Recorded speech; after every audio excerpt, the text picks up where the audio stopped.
everyone, welcome back to my channel for a brand new mystery with Molly. If you are new around here, if you've never seen my face before, then hi, my name is Molly and I post true crime videos like this every single week, so if you think that's something that you might want to stick around for, then definitely subscribe and make sure that your little notification bell is switched on so that YouTube will notify you every single time that I post. Today we are going to be talking about the unsolved case of Debbie Linsley. And this is one of the most insane cases I have ever come across. It's literally crazy, and I definitely want to hear your thoughts and opinions on it in the comments once you have finished watching this video. But yeah, I'm gonna stop rambling and we shall just get into it. So this case took place in March of 1988 in London in England. And this is Deborah Linsley, or Debbie as her friends and family called her. She was a 26-year-old woman who was born in 1962 in Bromley in southeast London to her parents Arthur and Marguerite Lindsay. And she also had a brother whose name was Gordon. Now, despite Debbie originally being from London, at the time of this case taking place in March of 1988, she didn't actually live there. She actually lived in Edinburgh in Scotland because she worked as a trainee manager at a hotel there, and I believe she had only been living there for a couple of months, so it was all very new to her. She had gone from living her whole life, I believe, in London and then moving to Scotland. And although she was missing her friends and family in London, she seemed to be getting on pretty well in Edinburgh. She had a boyfriend there, I believe. She enjoyed her job, and she would still return to London pretty often anyway because obviously her family still lived there, and so she would visit them a lot. And in March of 1988, that's what Debbie did. She went down to London because her brother Gordon was actually engaged at the time, and Debbie was going to be a bridesmaid at his wedding. I think that he was due to be getting married literally within the next couple of weeks, and so during this visit to London, Debbie was getting her bridesmaid dress fitted, ready for the big day. However, that wasn't the only reason that she was down in London at that time. She was also down because her bosses in Edinburgh had actually arranged for her to take part in a hotel management course in Hertfordshire, just north of London. So she did this management course, and Debbie's father Arthur said that she was really excited because during the course she actually met the manager of the Sherlock Holmes Hotel in London, and he had pretty much offered Debbie a job there, which I imagine she was very eager to do because obviously she was from London and she was missing her friends and family when she was in Scotland, and so she was probably very eager to move back and get a job there. It meant that she would have been closer to her friends and family. So it was Wednesday the 23rd of March 1988, and that afternoon Debbie was due to be meeting this hotel manager, the manager of the Sherlock Holmes Hotel, to discuss the job. I think that he was going to show her around the hotel and just talk her through like what her responsibilities would be and stuff like that, and they were going to meet on Baker Street in London. Before Debbie left to go and meet this hotel manager, she was at her parents' house with obviously her parents and her brother Gordon, and they were sat down having lunch, and Debbie was watching the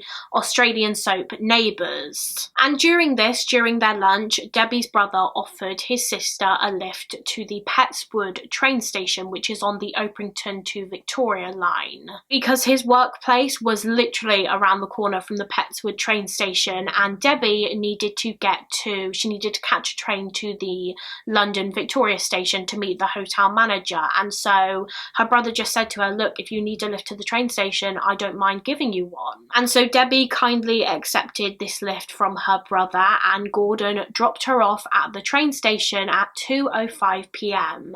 and that would be the last time that he ever saw her. Debbie Linsley would never make it off that train alive.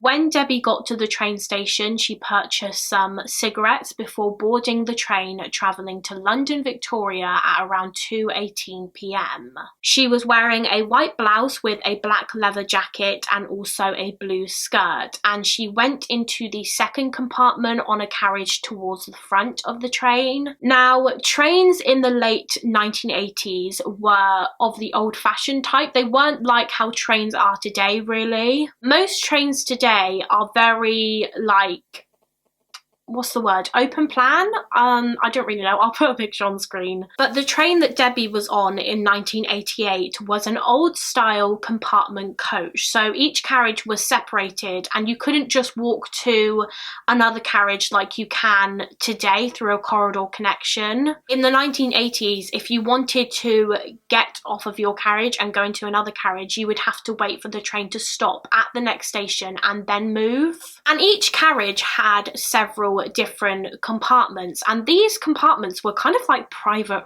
rooms. I'll put a picture on screen of what I'm talking about. So instead of having a running corridor connecting the entire length of the train and it being a very open space, it was closed off and the side doors opened directly onto the platform. One source that I read online actually said that these carriages were known as death traps because you were confined to a small carriage and you couldn't get out until the train had stopped.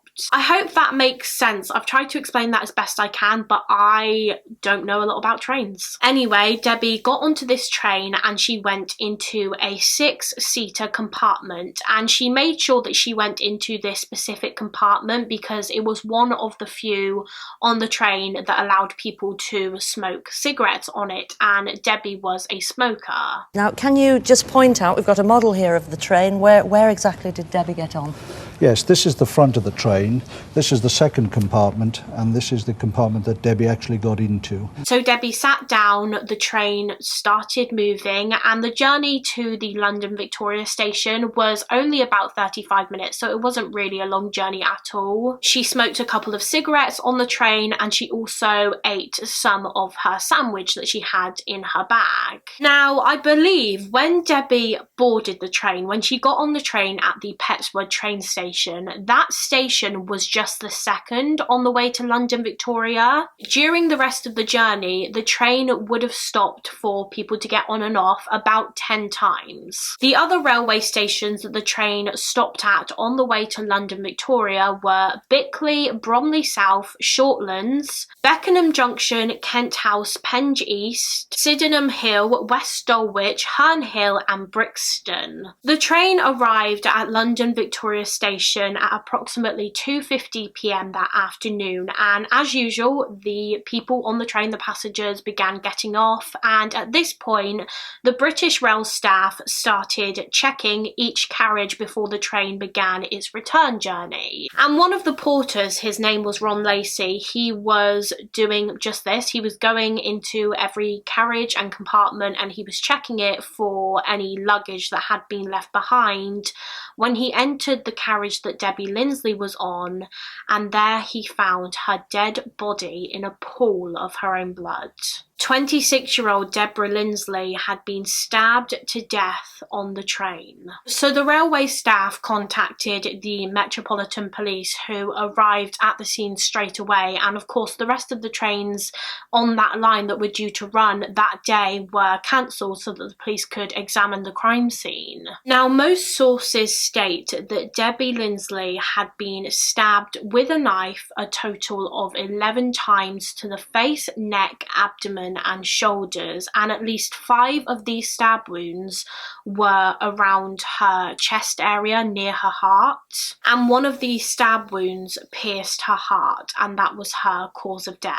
It was determined that Debbie had been stabbed with a kitchen knife, and the blade of this knife was around 7 inches long, and no knife was ever found at the scene. The killer had taken the murder weapon with them. Debbie also had defense wounds on her hands and arms where she was trying to fight her killer off. She really put up a fight as well. She had a lot of defense wounds on her where she was desperately trying to save herself. Like I said earlier, when her body was found, she was lying in a pool of her own blood. There was literally blood everywhere, all over the floor, all over the seats. This was such a brutal attack.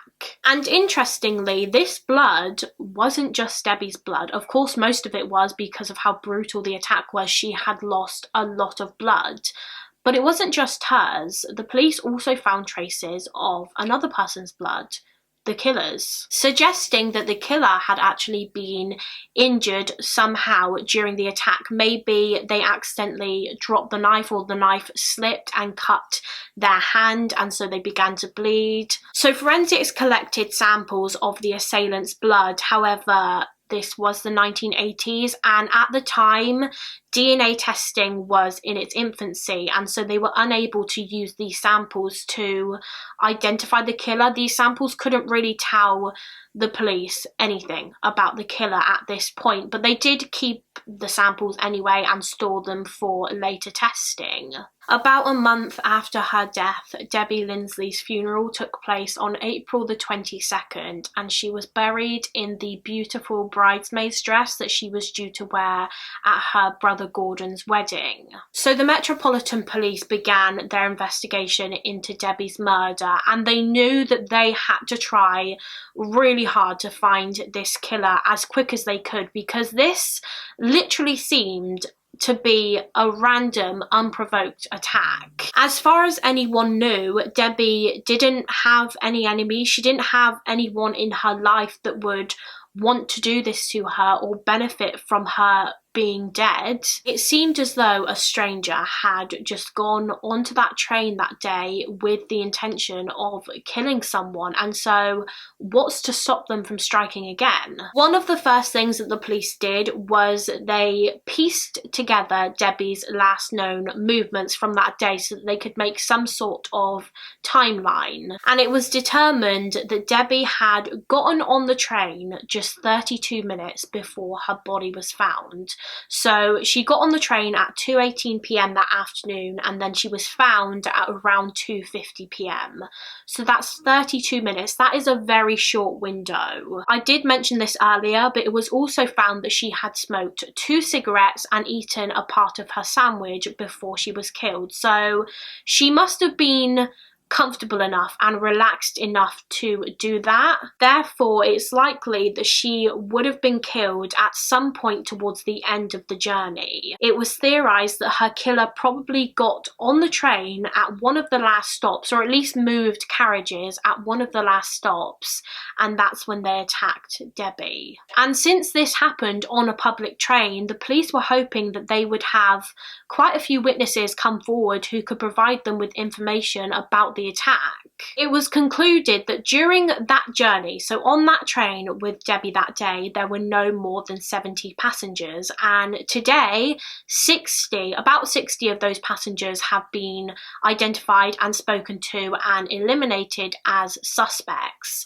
So that leaves about 10 people unaccounted for, suggesting that one of those 10 people that have never been identified was Debbie's killer. There were witnesses that came forward and told the police that they saw Debbie get on the train that day and go into the smoking compartment, but no one saw anyone go into that same compartment. It seemed as though no one on that train witnessed Debbie's murder. No one saw her actually being killed, which does make sense, because why would the killer strike and attack Debbie if other people were around? And although no one seemed to witness the actual murder, saw the murder happen, there was one witness, a woman, who came forward to the police with some terrifying information about that train journey. Her name was Helene Jocelyn, I'm really sorry, I'm probably not pronouncing that right. I'll put her name on the screen. But she was an 18-year-old French au pair who was on that train at the same time that Debbie Linsley was murdered. Helene was sitting on her own in the compartment next to Debbie's, and she said that just after the train had stopped at Brixton railway station, which, if you remember, was the last station before the final destination, Victoria Station, she said that just after the train left Brixton railway station, she heard piercing screams coming from the compartment next to her. These screams were Debbie Linsley. As these screams were happening, the train would have actually passed by a lot of houses. And so the police were thinking, well, maybe someone who lived in one of these houses saw the attack taking place. Maybe they were looking out of their window and they saw this train going past and they saw Debbie being attacked. But unfortunately, the train would have passed by these houses too fast, and so no one did see anything. But anyway, back to Helene. So she told the police that these screams lasted for about 2 minutes, and in that moment when she was hearing these screams, she believed that they were coming from a woman who was being raped on the train. She didn't think that these screams were coming from someone who was being murdered. She thought these screams were coming from someone who was being raped, but she didn't actually do anything. She didn't try and raise any sort of alarm. She just stayed in her compartment because she said that she was so scared and she just couldn't move. She said that she was so terrified that she couldn't physically do anything. She didn't know what to do. I've got a quote from Helene here from the inquest into Debbie's murder, and she said, quote, "I had never heard such screams. They stopped for about 5 seconds and started again. She called out as if for help. They were screams of fear and very, very loud. I wanted to use the alarm, but I remained glued to my seat." As you can probably guess, Helene was very heavily criticised about this by many people, including the coroner. The coroner said that Helene should have done something. She could have potentially saved Debbie Linsley's life. He said that she should have pulled the communication cord in her compartment when she heard Debbie's screams. Basically, in each compartment on this train, there was a chain or a handle that a passenger could pull if they needed the train to stop in an emergency. But Helene didn't pull the communication cord when she heard the screaming, and I can understand why people criticised her for that, because she literally said that she thought the screams were coming from someone who was being raped, but she didn't do anything. She didn't pull the communication cord and get the train to stop. 6 minutes after the train left Brixton railway station, it arrived at Victoria Station, the final destination, and so Helene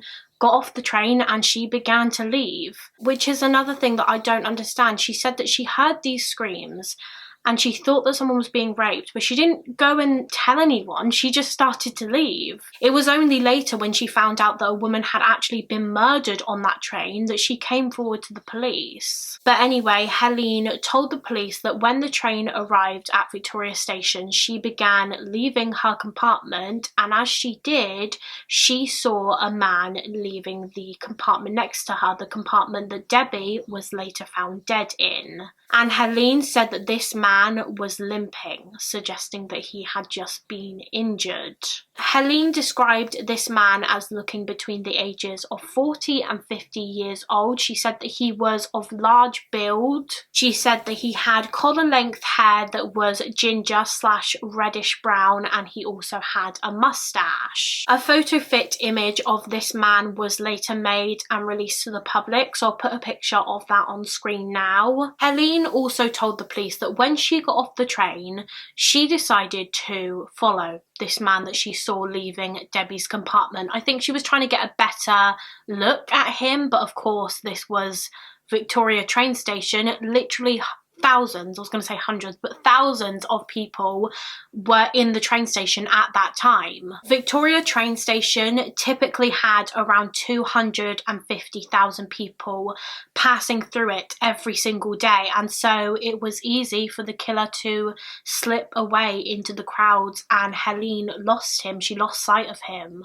Not long after Debbie's murder, the TV show Crime Watch featured Debbie's case on their programme. And they filmed a reconstruction of Debbie's murder, and a policewoman wore a very similar outfit to the one that Debbie was wearing that day, in the hopes that this might jog some people's memories. Maybe someone would remember having seen Debbie shortly before she was killed. Now, the police did take several other witness statements from people at the train station that day. In fact, I believe they took over like 1,200, and there were a couple of these witness statements, as well as Helene's, that really stood out to the police as being suspicious, and I'm going to talk through them now. One witness came forward to the police and said that when Debbie's train stopped at Penge East train station, they saw a man get off of one carriage and go onto another, possibly Debbie's. He was described as being around 30 years old with dirty blonde hair. He was scruffy looking, and he was wearing a pale brown jacket. But the detectives did say that this man may not have had anything to do with Debbie's murder. Maybe he just decided to get off one carriage and go onto another for some reason. But if this is the case, and he got onto the carriage that Debbie was killed on, perhaps he saw something, perhaps he could provide police with more information. But this man has never been traced. And surely if you were this man and police announced that they wanted to speak to you and you had nothing to do with it, you would come forward. Another witness came forward to the police and said that just 10 minutes after Debbie's train had arrived at Victoria, they saw a man walking through the train station with a cut on his face. A third witness said that they saw a man of a similar description to this man a little later that afternoon in the toilets at Victoria Station, and he was cleaning a cut on his forehead.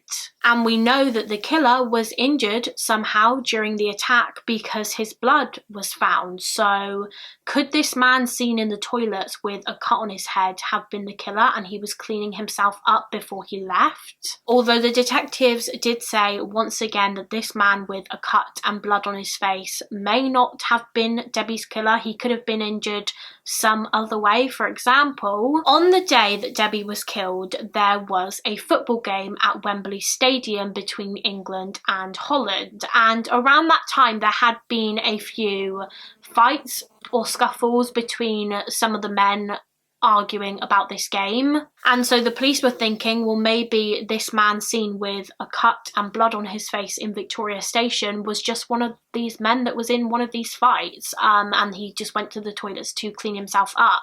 He could have just been innocent and had nothing to do with Debbie's murder, but of course the police still need to speak to him to rule him out.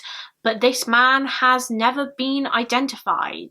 And think about it, if you were this man and you were innocent and there was an innocent explanation as to why you had this cut on your face, why wouldn't you just come forward to the police and say, oh yeah, that was me, and eliminate yourself from their inquiries? But like I said, he's never come forward and he's never been identified, and neither has the man that Helen described seeing, that ginger man in his 40s or 50s. Both of these men have never been traced, so it's definitely possible that one of them could have been Debbie's killer. Although one thing that really doesn't make sense to me about this whole case that I haven't actually seen mentioned anywhere else is the fact that this attack was so brutal. There was so much blood everywhere.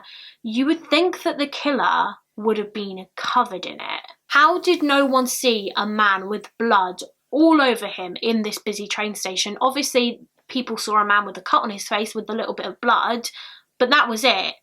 You would think that the killer would have so much blood all over him. But then I guess the killer could have just thought of this beforehand and brought a spare change of clothes with him. Maybe before leaving the compartment after he killed Debbie, he quickly changed and then put his blood-soaked clothes in a bag or something. Something that the police couldn't quite understand at the start of this investigation was, what was the killer's motive for this? Because I believe that Debbie's friends and family were all looked into as potential suspects, including her boyfriend from Scotland. However, they were all ruled out. And Debbie was a really nice, lovely person. Like I mentioned earlier, no one could think of anyone that would want to do this to her. When her body was found, she still had all of her jewellery on her. She had her purse. She had £5 in cash on her.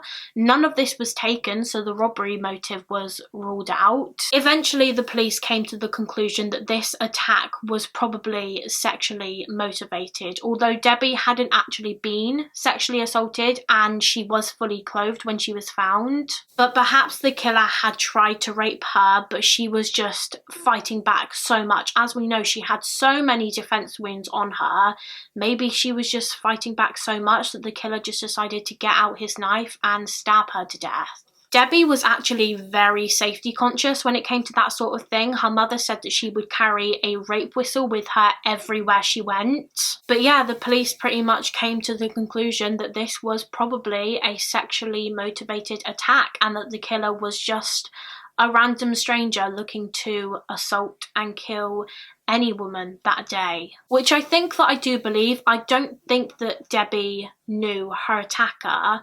But then also at the same time, this murder was so brutal. Debbie was stabbed around 11 times with a knife. That takes some anger to do that to another person. And due to the brutality of the attack, that to me indicates that this was personal. But what do you guys think about that? Do you think that Debbie possibly knew her killer, or do you think that this was just a random stranger?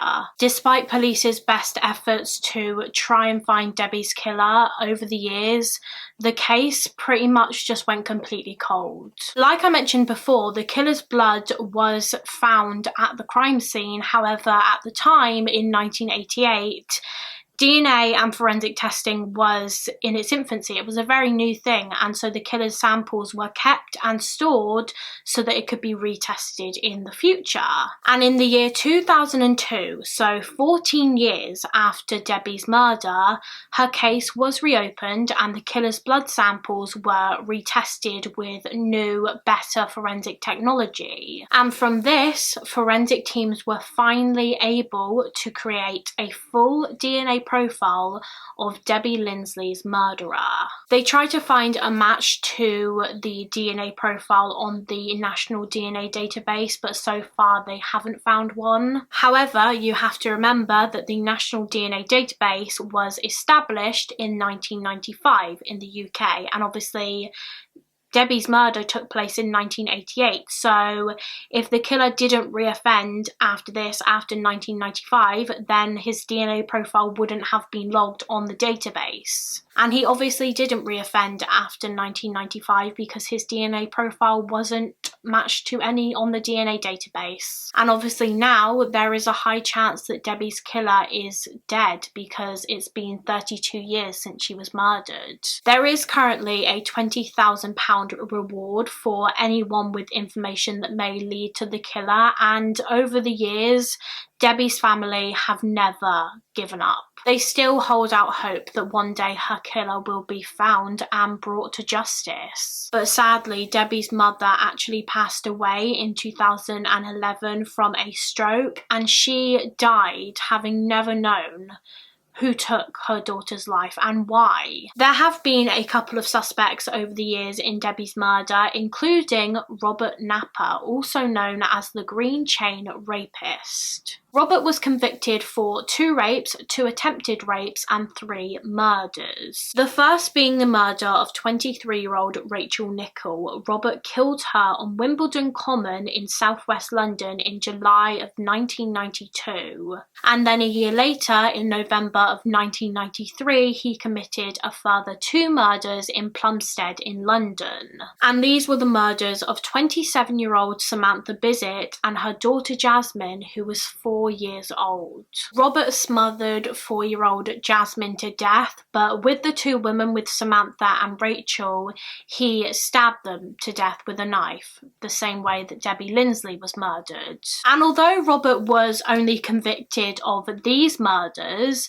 people suspected that he was responsible for a lot more, including Debbie Linsley's. However, I don't actually know if detectives ever looked into the possibility that he could have committed Debbie's murder, and I also don't know if his DNA was ever tested against the DNA of Debbie's killer. I'm guessing that it was, and it just wasn't a match, and there was no evidence to suggest that he was involved in Debbie's case. Another suspect in Debbie's case that I came across when I was doing my research was a man named Colin Ash Smith, who was convicted for 2 separate knife attacks on 2 women. One which took place in 1995 and another in 1988, the same year that Debbie Linsley was killed in a savage knife attack.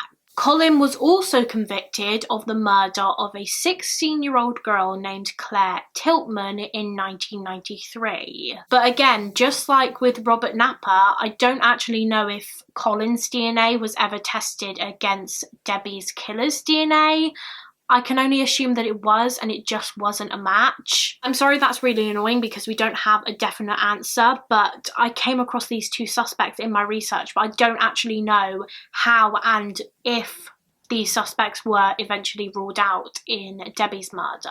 And that is pretty much it for this case. That is the case of Debbie Linsley. It remains unsolved today, over 32 years later. Detectives have said that they believe that someone out there knows the identity of Debbie's killer, but that they are just too scared to come forward. But I really hope that if that is the case, that they have the courage to contact the police, because Debbie's friends and family need justice for her murder. I will leave some contact details in the description box for anyone watching this who thinks they might know something about this case. It is a long shot, but I will leave it there just in case anyone needs it. But yeah, that is it for this case. Please do let me know your thoughts and opinions on it in the comments. Like I said at the start of this video, this is one of the craziest cases I have ever researched. And it's just terrifying. Debbie was literally on a public train going about her day, and she was brutally stabbed to death. It's terrifying. Before I go, I just want to give a special shout out to the members of my Patreon page. Thank you so much for your support, guys. If anyone else wants to become a member of our little Patreon family, the link is always in the description box of my videos. And yeah, please do give this video a thumbs up and subscribe if you haven't already, and I will see you again next week for another mystery with Mollie. Bye guys.